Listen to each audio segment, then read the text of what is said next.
Our ACO panel, Chuck Parker is going to be facilitating this panel discussion as well, so I will simply hand it over to him. All right, thank you very much. All right, I'll introduce our panelists here and let them introduce themselves here. So at the end, well, let's start here at this point. We have Dick Thompson. So Dick, you want to give a brief introduction to yourself? Sure, my name's Dick Thompson. The first part of the 12-step program is to admit that I'm addicted to cat herding. So as most of you in the audience, that part of our culture is to get people to do things that they never really thought about doing before. And I think that's what all of our work here entails. The challenge of trying to compel and drive change is typically done by our organization called Quality Health Network. We're a collaborative not-for-profit that was designed 8 years ago to create Kaiser or Geisinger from 200 disparate organizations. And so we linked them all together. And we've been doing that work for 8 years. And in the last 2 or 3 years, we begin to say, how do we change how physicians are paid? And the answer is, geez, wouldn't it be nice if we didn't pay by procedure, but paid by outcome? And then you pretty quickly say, well, how do you do that without some data, without understanding how to do predictive modeling and risk stratification, and how do you organize practice transformation around those changes? So that's kind of the discussion that we'll get into a little bit about when one starts to talk about ACO, because it's all about the payment reform. Sure. David? Great. I'm David Levine. I'm the Vice President of Informatics and the Medical Director at University Health Systems Consortium. We're known as UHC, but not the evil United Health Insurance Company. We're the .edu. We're the nonprofit member organization of the academic medical centers across the United States. So like Mayo and Cleveland Clinic here in Chicago, Northwestern are, in fact, the members own us as the organization. And really our mission is data, performance improvement, and really trying to continue to have the academics provide the best, most efficient, high-quality care that they can. So, like Dick, it's herding sheep. I have 119 academic medical centers that all send me their data from their primary sites, and then all their community hospitals and affiliated hospitals. We get the faculty practice data as well as the supply chain. And really the challenges have been, we grew up as an organization just like the hospitals. Is very siloed, where the physician's data was not allowed to be shared with the hospital's data. The spend data belonged to finance and to no one else. And really putting all of those pieces together to really prepare our academic medical centers to compete in this new environment. I'm an emergency medicine physician by practice. In herding cats, I actually ran Cook County's emergency department here in Chicago as the medical director for a number of years. It's amazing that I do not have gray hair, but good genes. And so that's where my role is really in bringing the medical clinical piece and the data together with risk adjustment and really clinician engagement with the data. Sure. And then over here we have Elliot. So Elliot? Thanks. Elliot Levine, I guess I pronounce my last name differently, but You're the correct way. yeah. First of all, I suppose I should identify myself as a practicing obstetrician gynecologist. I also serve as the Director of Informatics and Research in the Department of Obstetrics and Gynecology at a particular hospital, and essentially promoting technology for use within the department, as well as having developed SQL database, perinatal database that we all use within the department.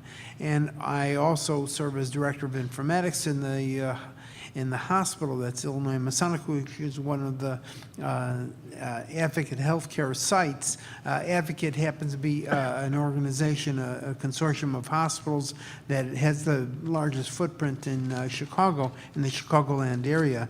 In fact, the hospital I represent is the only hospital actually within the city limits of Chicago.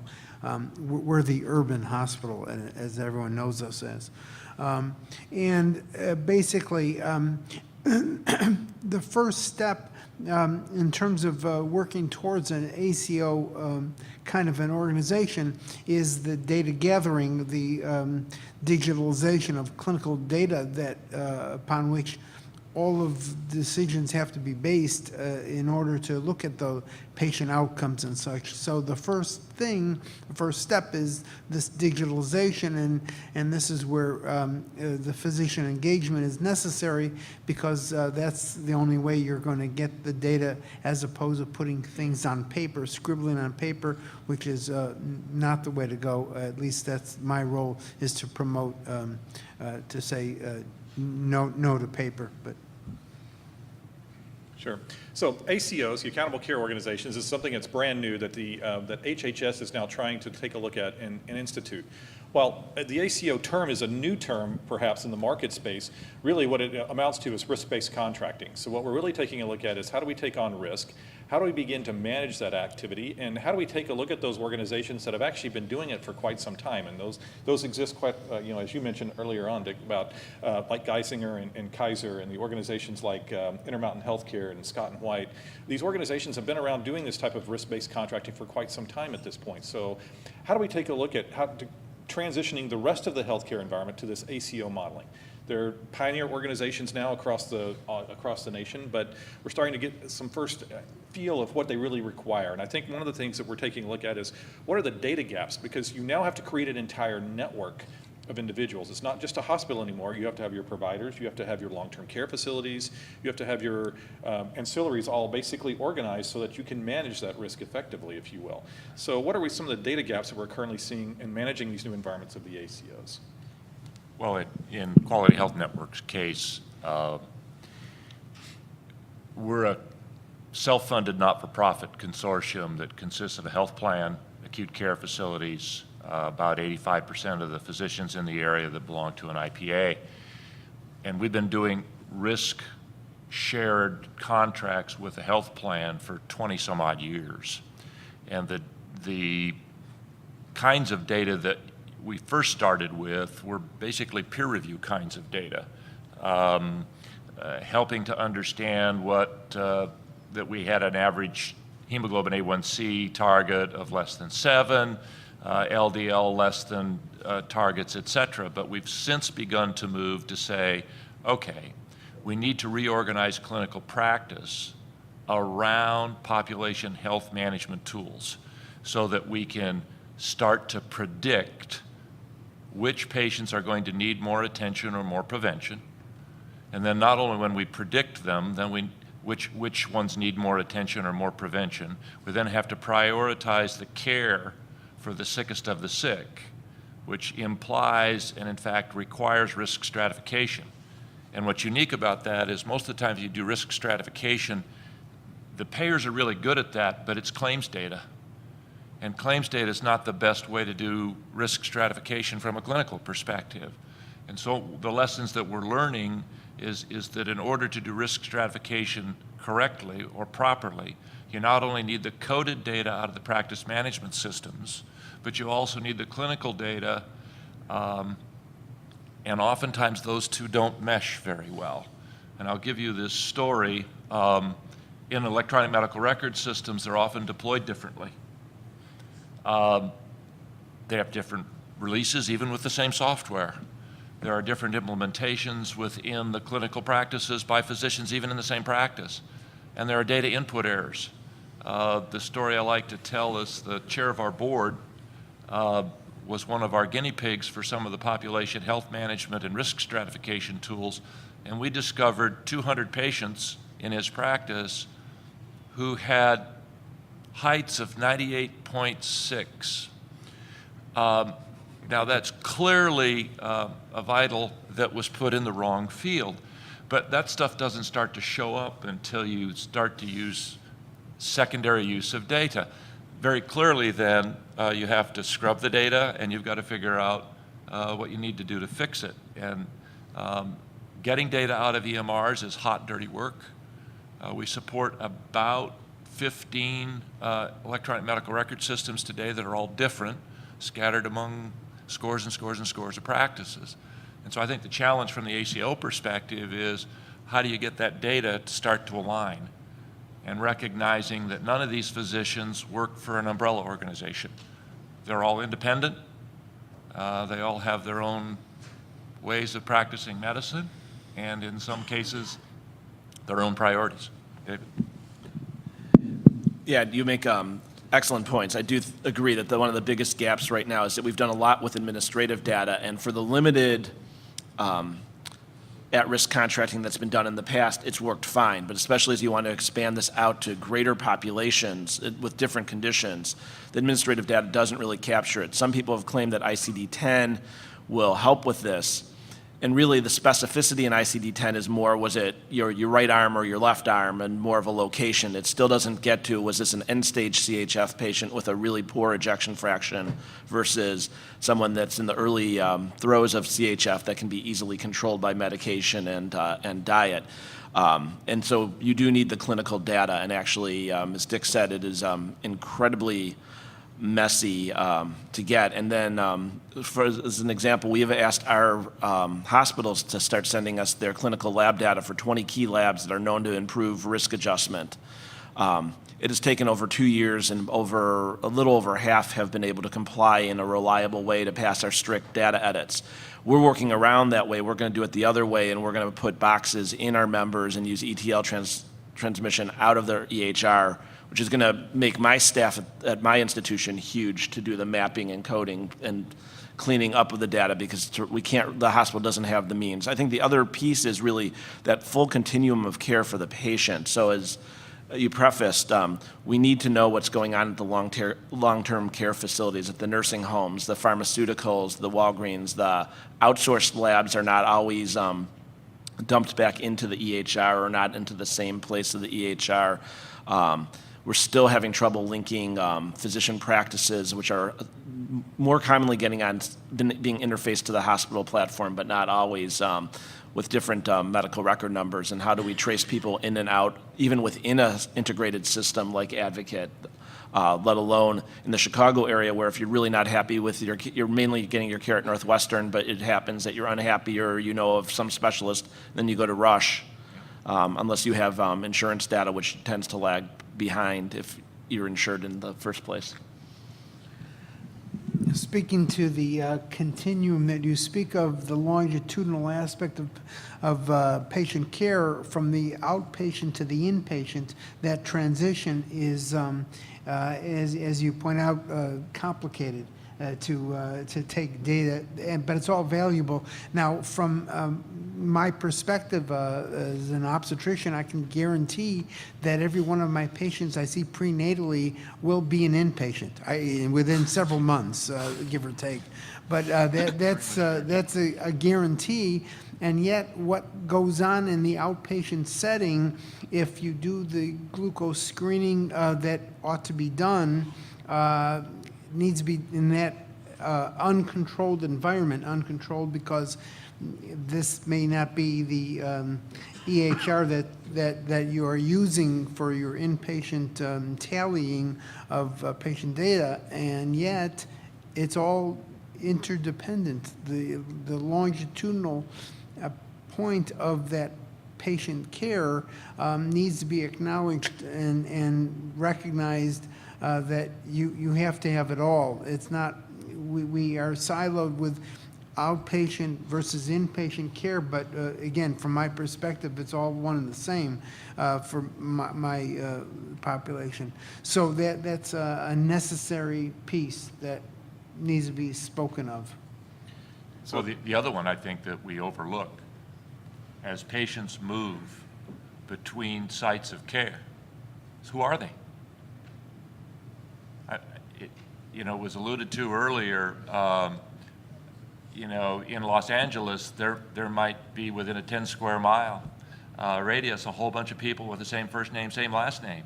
And understanding who that patient is and getting an appropriate, I call it master patient index, so we clearly know who the patient is and attribute the right data to that patient it sounds so elemental, but it's very, very difficult. And actually getting the right physician attribution is no small task either, and we generally know who the doctors are. But those gaps in ACO sound like they're so simple, but it's work that we really need to focus more on, and I would call it patient attribution and physician attribution. So, David, you actually mentioned, though, that you're taking this on with UHC for some of the member organizations, and you're actually taking that risk of helping them to understand how that data needs to map. Are we seeing some other solutions coming to the market space, though, for organizations who aren't participating in that kind of a network? Do you see other ways of answering those problems other than what you're having to do? There are definitely systems that are working, within their own system. As systems are becoming more integrated, they've taken more control within one's own system.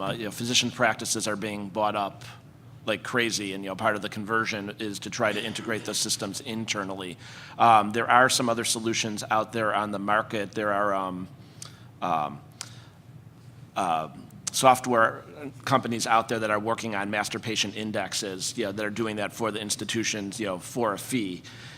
Again, it's all dirty data, and ultimately the institution's got to weigh in and say, is that John Smith the same John Smith? And they'll give you probability matches. And so there are a lot of solutions that are beginning to pop up in the market that do that probability matching. Ultimately, the onus then winds up, either for us at UHC or the hospital, and in fact, we'll be working with the hospital on those matchings pieces. So that's what's out there right now that I know of. Sure.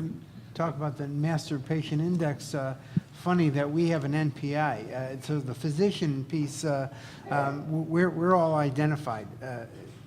Interestingly enough, one of the other, as has been mentioned, the need to not just integrate the data, but the difference between owned practices and independent practices adds a little more complexity. So even with the inpatient environment, the advocate healthcare that I represent, we want to encourage the data, the clinical data, to be digitalized so we can collect it coherently as opposed to scribble on paper. And yet the CPOE that we mentioned it's a marker, it's a measure, a quality measure, if you will, of HIT adoption. But in my organization, it's voluntary. Well, voluntary, that's not, so now you have different sites that have different HIT adoption rates, but as the culture improves at one site, now you're at 90%. So now the hospital I represent is now, we're going to be HIMSS level 7 for HIT adoption as an example. Oh, well, that's how they did it. We made it, we mandated it, using the evil M word. We mandated data entry, so it's not voluntary. And now other parts of the organization are recognizing, oh, maybe we should just make them do it. And that's how we can collect this information. But good luck. One of the things so you mentioned here that we're starting to take a look at the aggregation of healthcare practices, meaning that we're going out purchasing physician practices again. So we're starting to see that start to aggregate locally again. That's sort of something that happened in the late 90s when the first round of this sort of managed care type of aspect came around. But now we're starting to see that happen again as part of this. So what are we seeing, though, when you have different systems in these regions? How are they competing? What are some of the strategies you're seeing them to compete at this point? I mean, right now it is a free-for-all for buying up as much as one can. I've seen it much more within a region. So in Chicago as an example, between the academics, it's a race for the North Shore between Rush, Advocate, and Northwestern. Really is, who can get the biggest thing. And as soon as you see a physician practice bought up on like one corner in one of the more affluent suburbs, surprise, that next corner in that other practices with the competing institution. I haven't seen as much. I've seen much more competition within local regions and big markets than nationally with our things. Actually, it's interesting, within the academics, we've seen sort of a mixed bag. So if you take the academics in a place like Iowa, there's a less of a buy-up of the practices because they're the only academic game in town, versus you take Chicago, where there's 6-7 major hospitals in the area. They are all competing for share. So I do see the hospital, right now the docs are in a good place as far as being bought out. We thought that Northwestern Medical Faculty Foundation would never fall to the hospital, and they actually did fold with this year. Because I think that the incentives right now, the hospitals are offering up a lot of cash, and I think the docs are putting up their hands to the regulations and what's going on and sort of want to be out of that space. We'll see if that sustains. Dick. Yeah. Well, in Western Colorado, we have a different kind of environment. We've got 40,000 square miles and only 500,000 people and a dozen hospitals scattered throughout, and most of them are all independent. Many of them are critical access hospitals. And there's this, I'm going to call it, sense of community.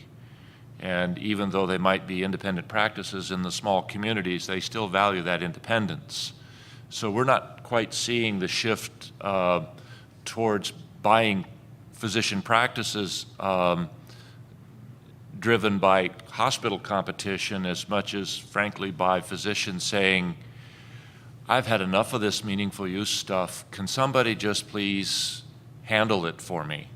And that's kind of where the rub is for us. But at the same time, with all those 12 hospitals sending data in a variety of different formats and ways, we've found ways to normalize it. And so QHN is smack dab in the middle of what has been described previously in the last couple of days as the collision between provider-centric medical record systems and a patient-centric medical record system. We find we have to do both. And otherwise, we won't get the data that we need coded appropriately so that we can risk adjust to compensate for outcomes on a rational basis. And it's a hard task, but I think we're moving that way with some new tools that are deployed in the practices, and we're spending a great deal of time teaching Toyota Lean Six Sigma kinds of practice transformations to primary care. So now more than 50% of them are on this journey, and it never really stops. And I think that's the way we're going to get some standards, rather than mandate wouldn't be a good word that we could use in Western Colorado. It's probably unlikely to happen there. Well, and just to add to the complexity, because they've mentioned about Northwestern, the foundation, which is the outpatient space, and just to show the complexity of issues, they use their platform as Epic, and yet in-house, the inpatient is just Cerner. So just think of the interfaces they have to do. So it just adds to the complexity of what we're talking about. So you mentioned that, about the strategies and looking at practices. I come from a state in Texas, which actually has 27 counties that have no doctors. So, we're in that space of, yet, if you go within the community next to me, that we actually have very large hospital systems competing for the physicians and actually building new facilities, because we're not a CON state, and so we can build hospitals anywhere. And so we're starting to see this rollout of a new infrastructure, if you will, to compete for that activity. Do you see this as another strategy where you mentioned that about buying the corner and then another practice pops up on the other corner? Do you see that as a strategy that's going to succeed? Do you see that as sustainable in the longer term? Or, is it sort of somebody's going to win and somebody's going to lose? I think it's someone's going to win and someone's going to lose. I mean, first of all, ideally, if we get to where we're supposed to get with healthcare, your number of inpatient beds should decline as we focus on preventative health and keeping people out of the hospital. We've seen, and you're right, like Houston is a great example. You go down that strip and there's a number of academic medical centers. Patients actually get confused. Am I in St. Luke's or am I in Methodist versus in MD Anderson? They're all literally next to each other on the same strip. And you see in that area people buying up practices and putting up facilities and whatnot. We're beginning to see, and even in the Chicago area, hospitals that have, or centers that have really overspent on facilities and actually are now really strapped with debt And as far as margins are decreasing in what one can make on healthcare, I do think there's going to be some big winners and some big losers going. One of the community hospitals out in the western burbs built this monstrous facility, and then had trouble in mergers in trying to find its space. And it had been a very successful, one of the most profitable hospital centers. Went from being that to one that almost went under, because of over-acquisition, both in overbuilding one facility because they were doing that at the same time that they were also buying up a number of small outpatient facilities. So I do worry that right now it's a race, and we'll see who has the deepest pockets or spends the most wisely. And we saw some of this where the HMOs, and this is not the first go-around with this, because we had HMOs and the HSA activities that failed in the past. So what's different? What do you think is different in this approach? What do you think is going to make it different so that it will succeed? Well, this time around,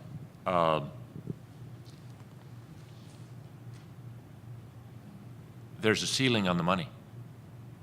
Last time around, there really wasn't. Yeah. This time around, it's real. The percentage of gross domestic product that is healthcare is starting to reach its limit.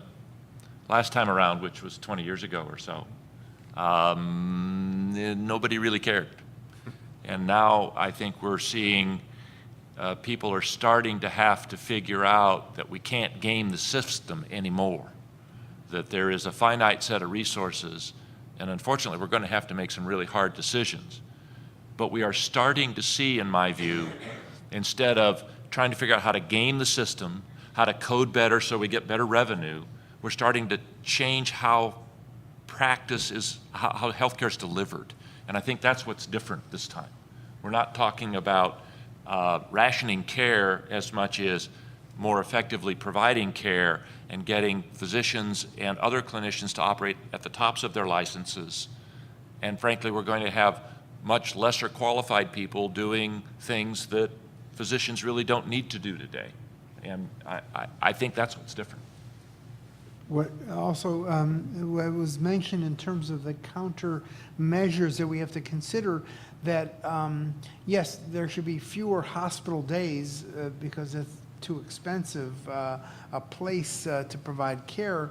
But at the same time, there is an economic incentive to have patient dollars inpatient, and yet we are now having to look at, for reporting quality measures, readmissions. So we want there to be fewer readmissions. Well, that's counter to what the economic goal might be. So that is showing some, shall we call it, cognitive dissonance that we're kind of creating with that. I think the other thing that's different this go-around, I don't know that it's different enough for the ACO model per se to succeed, but patients actually are more empowered in ACO models than they had been in the HMO models. You were really at the whim of the HMO that you belong to. I mean, actually, the big wild card in ACOs is the patient still gets to choose and can choose where they are going to go, whereas before they had to be in plan. It's really the onus on the providers to try to retain them within one system where they can have more control of the cost, or work with their partners within the system to control the costs, is really an interesting wild card in this. And I think the other piece which Dick alluded to is we now have much more data and a better use of data to really look at quality and delivery, and both, are we providing improved care with better outcomes? I don't think we have all the data that we need, but we really were totally working in a void back in the HMO days. And so I think those are things that give some advantage. Sure. So to that point, what kind of data should be collected then? What are you seeing as the necessary components to be collected in this activity in order to really make it what you think would be a successful implementation of an ACO strategy? I mean, I think we really need to get smarter with our clinical measures, and I think as we started to talk at the top of this is really looking at some of the using the clinical data to really risk adjust. So if you're going to look, you can't just look at mortality or readmissions. It really has to be risk adjusted. We're not there for readmissions, partly because we haven't factored in socioeconomic type factors in some of the current proposed rules that are out there that I think we're going to need to look at. But really trying to look at risk-adjusted, preventable measures such as readmission, complications, that there's an acceptance of an acceptable level of what a threshold is, but really then for that right patient mix, what really is expected, and then mapping that up with looking at variation and cost and efficiency together. But you've got to map that those quality measures with those cost measures together and be properly risk adjusted. The other thing that's different that we're pretty excited about, I think y'all are familiar with the Comprehensive Primary Care Initiative. And there's half a dozen states that are trying out this new method of payment. And in each state, there's somewhere between 5 to 7 payers that always include Medicare and Medicaid. And the payers are the one group that's really missing from our group here. But for the first time that I can recall, in each state, all of the payers that are part of the Comprehensive Primary Care Initiative have agreed on the metrics that they're going to ask the physicians to report on. That's a sea change, because prior to this, Aetna had a different set of metrics than United Healthcare, that had a different set of metrics than Cigna, that had a different set of metrics than you name it. And physicians basically said, I give, right? I can't play this game. And so I think that making the metrics smaller and more definable will help us. I think we also have to be service line specific as we look at the optimal outcomes that may make a difference in terms of improved outcome. We have to drill down to, again, going back to my specialty of obstetrics and gynecology, there are specific quality measures that we know make a difference. The data has been collected so that now the perinatal core measure of don't do elective deliveries less than 39 weeks of gestation is just an example where we can see it make a difference, and yet we have to kind of include that as a measure to encourage, again, private doctors behaving a certain way so that the population outcome is better. And looking at cesarean delivery rates and having an impact there. And because today we have the value of having an abundance of data, so I can say that while there is 4.1 million births annually in this country, so that's a lot to look at to see. Of course, now we are seeing 1/3 of them are delivered operatively, abdominally, and maybe that's not a good thing. So we have to look at drilling down to that kind of level of patient outcome data and to encourage differences, and there are obviously economic differences that follow. Right, and the key is looking at outcomes and not process measures. So, looking at aspirin on arrival for acute MI is a process measure, but, is it really leading to a better outcome for that patient? What are the outcomes for those patients that get the aspirin on arrival within the timely basis? Elliot, what you talked about with the OB measure has actually been nicely evidence-based about early elective delivery. It's actually one of the better measures that have come up recently and been approved, is really following and looking at the medical evidence and coming up with a measure that really then looks to affect change in a very positive way. And we just have to, the one thing I worry about that we just have to be cautious about is just adopting a zillion different measures in our clinical measure book that are either process measures or not evidence-based, and that people are then chasing and checking off, did I do this measure, check, or am I above or below this threshold, check, whereas are we making meaningful change? And also, are we really focusing on preventative care and wellness ultimately as a goal? Because by the time they've got to the hospital, it's important, but we've lost opportunity. And the other thing I think is different this time around, the provider organizations, this time around ACO versus HMO. Last time around, who took the savings? The HMO did. This time around, the provider organizations are saying, no. If we're going to generate the savings, we want some of it back. And that's really what needs to happen, because then you've got some skin in the game. You're starting to get financial alignment, finally.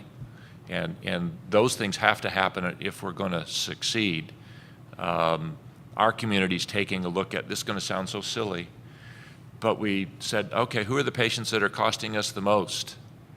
And we said, well, it ought to be, well, we had a whole bunch of metrics, and then somebody said, I would guess anybody that's been in the hospital more than 4 times in the last year is pretty sick. Could we just figure out who that is? And so we're using the health information exchange, so regardless of which hospital they were in, if there's an acute care stay, we at least have now the list, and then we can start to identify what else is going on with them. It's hotspotting. Right. But we intend to keep the savings in the community rather than ship it to the insurance company. Sure. So, you know, all this sort of revolves around, to some degree, the patient and the consumer, getting them engaged in the system and finding ways to keep them engaged in this overall practice of care, because it's one of the things, if you're going to really, truly show the improvement, we have to track that individual. And particularly in areas where there's competition, you don't want them shifting back and forth, hopefully, in those sets. What do you see with Meaningful Use 3, which is really designed to begin to get that patient engagement? It's meaningful, you know, we've had MU1 and MU2 already at this point, which is really focused on physician adoption, hospital system adoption of electronic technology. What do we look at and can Meaningful Use 3 actually play a role in actually helping us adopt that kind of technology for the consumer? So that's actually patient engagement. It's one of the big components of Meaningful Use 3. I think Meaningful Use 3 provides the platform that, you know, requires one to have patient portals and patient engagement. What it doesn't do is it doesn't force the patient, it doesn't provide the patient-provider relationship. I think that's really got to evolve, and that's on the provider and the biggest challenge on the provider. I think, you know, the financial piece, if as ACOs move further, and if that's going to be the payment model going further, where there's skin on the game and keeping patients engaged is in the provider's best interest, they can actually leverage and utilize the meaningful use requirements and really maximize how the patients are using their portal, how they're responding in a timely way, how they're responding in a meaningful way, how they're really leveraging the technology that's out there. The actual physical requirements, I don't think will change or force anything other than it's a platform that's out there that can be moved. Well, and we have to pay doctors for the use of an electronic portal. I mean, if you look, I mean, we got all roads lead to payment. Today, you'd say there's not a CPT code for that. And so this is part of comprehensive primary care and other payment reforms. We've got to address this issue so that we start to look at the whole body of effort, not just we only get paid when somebody shows up at a facility or an office.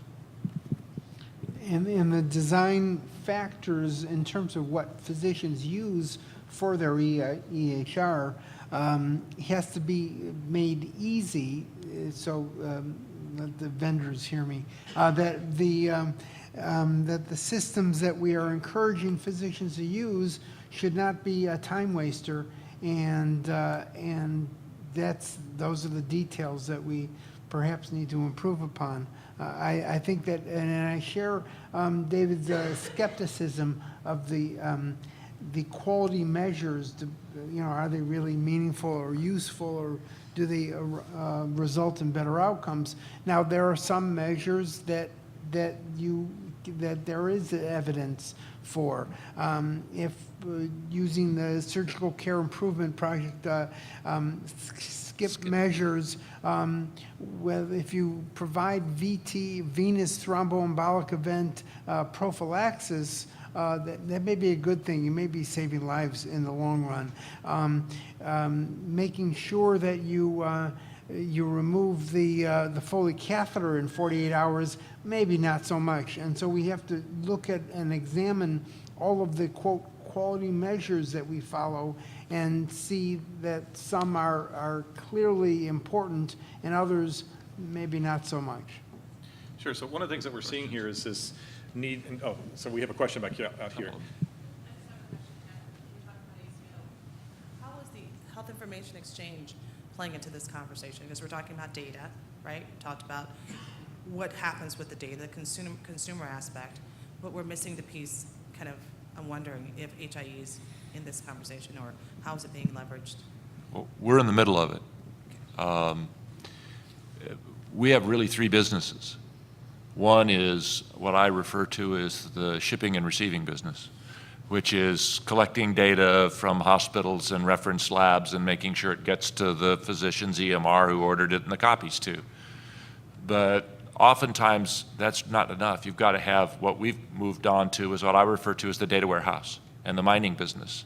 So we want to filter this clinical data and find a way to make it more relevant so that physicians can actually find it actionable and usable, and that you don't end up with some huge cascade of data that's really not germane for this particular kind of patient. And as an HIE, with patients transitioning between and among all these independent, disparate entities, we can't do it without us. And then we've decided that we needed to deploy population health tools at the HIE level so that no matter where the patient presents for care, we have a good idea as to what the major problems of the patient are, what interventions might have already been made, is there some mechanism to identify gaps in care, and deploying that across in our environment, because we're not an integrated delivery system, it's pretty key to that performance. I think one of the challenges, and this happened, in the EHR world, and even its weakness still in meaningful use, is that within one's HIE, it's phenomenal and an integral part, but the next task is will be connecting the dots between the HIEs even. So when, especially in the border areas, and Chicago area is a perfect example where there's a state one and a Chicago metropolitan area, and it's very easy to cross those borders or be in different spots, and that information is not shareable yet. It's harder. One of the questions, though, and one of the points that was made is that obviously we want to get people out of the hospital and keep them out of the hospital. That's where the cost savings is going to come. Do we eventually see this being pushed out to the individual so that now I'm carrying devices home, and I'm measuring myself more methodically using device architectures that are collecting that data, whether it's reported back individually or connected health, and if personal connected health in this case. Are we starting to see that? I mean, a la this is the VA. The VA's actually has 85,000 deployments of home-based technology now because they see this as their sort of leading-edge technology way of keeping individuals out of the facilities. So I've seen the app. Apple's doing it again. You get a new case for your iPhone. On the bottom of the iPhone are a couple of metal strips. You put your fingers on the metal strips. It takes your EKG, transmits the EKG to the server, and it's stored. If we pick the right kinds of monitoring tools, I think that'll be useful. I worry that we could end up with too much data again if we're not careful, because I don't think the endocrinologist really wants to see every blood sugar for the last 30 days. They want not quite so much. Right. But they may want the trends. They want the trend. They want the trends, and they want to know if the patient's supposed to be, checking their sugar regularly. If they've gone with a gap of a certain amount of days without checking their sugar or a certain time period, they would want to see that. I definitely see the mobile being leveraged much more, a lot more back to the patient's primary care, who needs to be coordinating that then which then can be accessible, for further data exchange. Although when you get to that granular level, if they're coming to eventually see me in the hospital, I don't need to see their 50 different sugars if the primary care is already handling that. But definitely as a tool to keep people out of the hospital. But I think it's more important to think about that, though, from the perspective you brought up earlier, is getting people to operate, or getting the medical professionals to operate at the top of their licensure. I agree with you. I don't think the doc needs to see that. Right. I think it's the diabetic educator. You probably have a nurse who needs to see that on a regular basis as well, and the diabetic educator provides teachable moments to them. Or for this very specific type of an incident in this case. So I think you see some of this activity where you can actually lead down that pathway of using the data for the whole spectrum of healthcare providers in your system today. Well, that shows the value of the patient buy-in you're talking about. That's a good thing, and we have to encourage that, whether it be the patient portals or however we get there with the various apps that are for home monitoring. That does require patient buy-in, and we know that there's going to be better outcome if there's improved medication compliance, as an example. It may provide a new model for patient stickiness. If you provide them that kind of technology, it makes it harder for them to shift. There you go. That's true, too. So I guess this is more of a comment, but I do, as a primary care doc, it's a hospitalist now, but I was a primary care doc for a while. I think that when we're looking at home monitoring, we really need to change our mindset about all of those measurements. Because for the most part, I don't want all those measurements. I may want a trend, Right. but it's actually going to be much more valuable to me to know when I need to intervene early. So if I have a patient that's checking their blood sugar 3 times a day and it's out of whack, I have an engaged patient. They're doing part of my treatment plan, and I'm not getting them to where they want to be, but they're sticking their fingers 3 times a day. So I would much rather have it sent to a server, crunched, and say, 25% of their blood sugars are outside the range where you said you wanted it. Triggers a nurse review. The nurse reviews it and says, give them a call, ask them a couple questions. Yes, they have their medications. Yes, they're trying to use them. Then they get an appointment, and then we make an adjustment. And we do that at 3 weeks after their last visit, not 6 months, because they never called in and said, hey, my blood sugars are 205 10% of the time, whereas I'm not okay with that. And I think as we have these monitoring devices, we need to start looking at what is that threshold that provides value to the system and to the patients, and what actually affects the outcome, which is my one question for the group, since you guys are kind of on the bleeding edge of this. Has there been much discussion about benefit-adjusted metrics? And I bring that up because, at some point my elderly population no longer benefits from tight blood pressure control because they need it for 10 years to get the benefit. If they start having minor side effects to the medications, I'll leave their systolic blood pressure run at 150 because the beta blocker makes them tired or makes them teetery, and they're better off with a higher blood pressure feeling better, and the data says, it's not like you're likely to live to 105 anyway. So when we're looking at these ACO models, is there's discussion about that end of the spectrum and pulling back some of the metrics, not doing a colonoscopy on an 85-year-old, because if they have low risk, there is no benefit, and the risks actually outweigh it. But when you look at the metric, it's been 10 years since their last colonoscopy, and you're supposed to have one every 10 years, and most of those metrics don't have age ranges. Yeah, just because Medicare will pay for open heart surgery on a 90-year-old doesn't mean we should do it. Yeah, there's definitely begun to be some talk. I don't know so much on the ACO level, but definitely on the standards level, at NQF, there's definitely been a number of articles recently in the medical literature, to that very point. It is one of the things that I do worry about as metrics do get rolled out, is if they're not really adjusted appropriately, based on, catered to the patient type.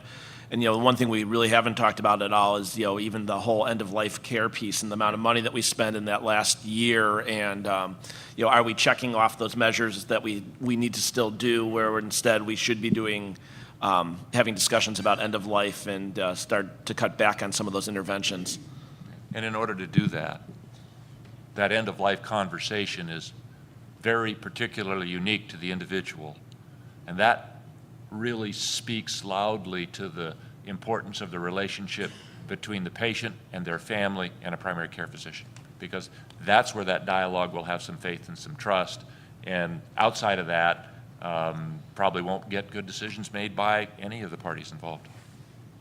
Any last comments? Agreed. I just ditto. All right. Well, I want to say thank you very much for the panel today. Thank you very much to the participants up here, and thank you for your questions, and I appreciate it. And lunch will be served shortly. Really nice to meet you. Yeah,